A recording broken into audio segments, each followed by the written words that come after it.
Hello and welcome again. It was National Poetry Month in April, and for me, it was a gift to be able to slow down from reading those fast paced stories and really sit in silence with works that compelled me to think, pray, reflect, and in this video, I will be sharing a few books that I read in that month and that really resonated with me and have that unique and common quality of slowing my heart down, of making me wonder and making me grateful. But I picked this book up in the library. It was on display, as your library might be wants to do, showcasing works that they recommend for any commemorative month. And Story of a Poem is a memoir. It's not exactly a collection of poetry. However, Matthew Zapruder shares in this memoir a touching story of his journey, his and his wife's, in raising his son who has a developmental problem. And in this work, he walks with us, or we walk with him, as he explores the metaphors, the moments, the instances in which poems jump out at him with a lesson, that he's taking out of a moment, or even a lesson that he's bringing into that moment as he holding his family's hands.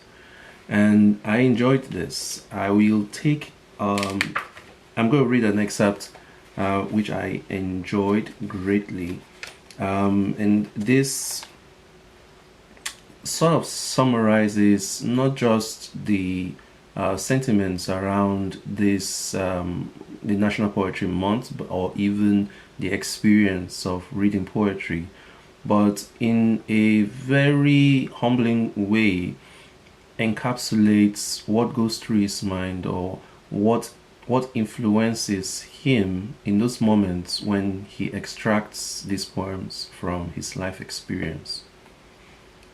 Try to be quiet for once, to listen for something you love. Let it come to you. Then build a structure in which what you love, a line, an image, a poem, can exist.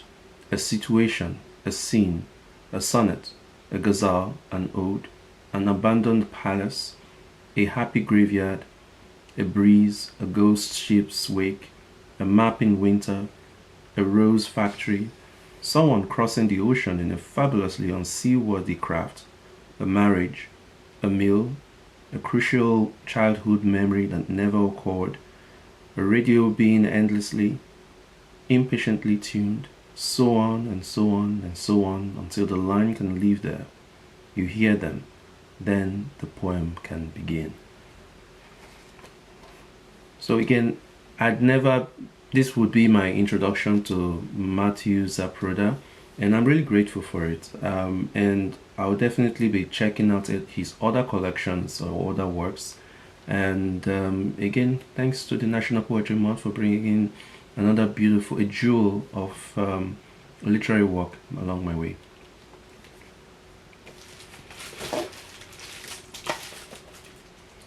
Second is The Hurting Kind by Limón, a beloved poet. And I also I have read pieces of Limon's works and also heard her perform some of her poetry. But during the National Poetry Month, it was I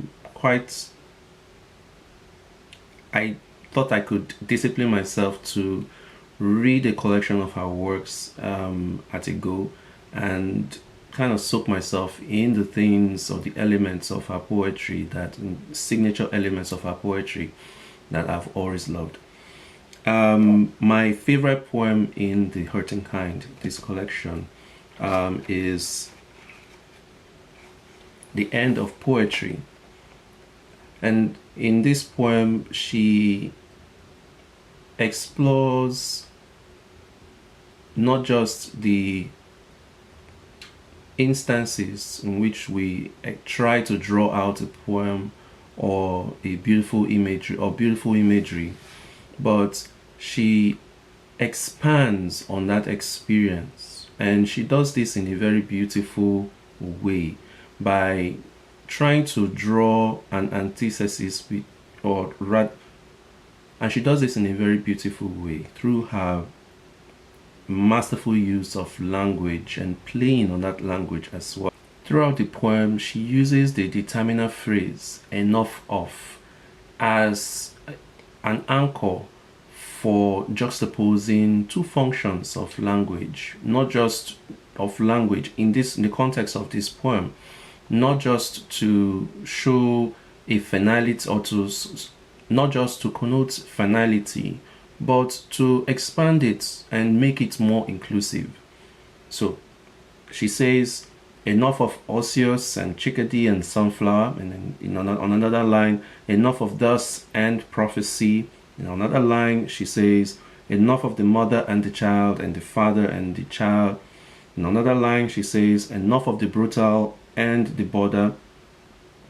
And when she stops using enough of in this way, she continues to use it, but in another way, in a way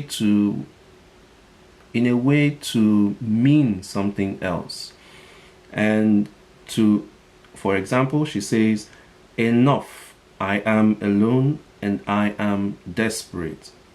And in reading that, I saw how beautifully she uses language here, and how beautiful, and also opens our eyes to how beautifully poetry arms us with language for the things that we previously did not understand, and finding the words to explain them can better understand and be illuminated by them or by the experience.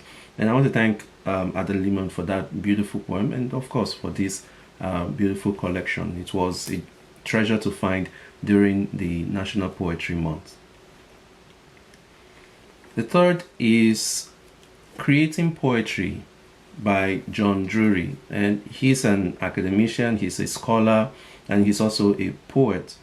This is unlike any of the other books that I've spoken about, and the one remaining that I'm yet to.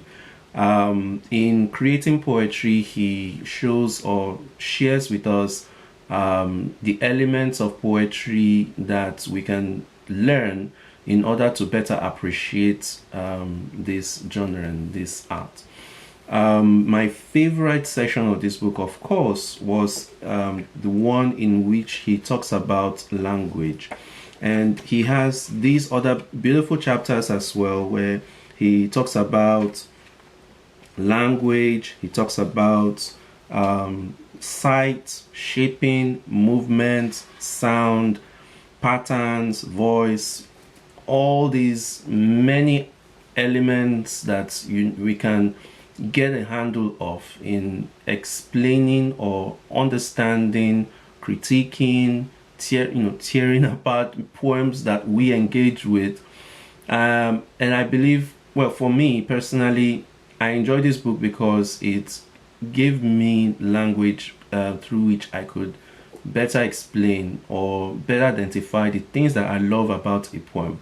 And again, the section or the chapter that I loved best was the one on language, and it was interesting to find some of these elements that I probably had forgotten, but even better, other ways by which poems actually stand out and make themselves glow even brighter as we engage with them, and as influencers of literacy and literature, ways that we can actually communicate the beauty of literature.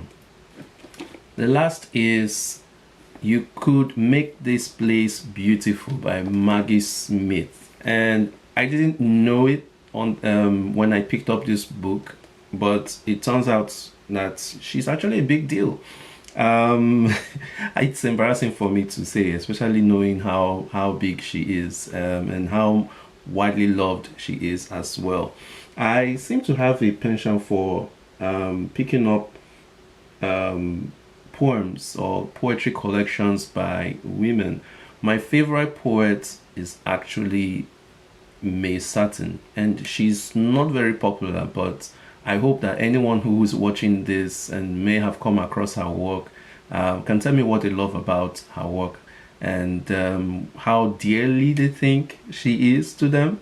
But for me, I have a history with May Satin because I grew up in my formative years, especially in university, reading her journals and seeing how she beautifully tells the story of how she stumbles on these gems of imagery that she uses in her poetry, and the works as well that influence her style, her language, and her choice of the form in which she writes.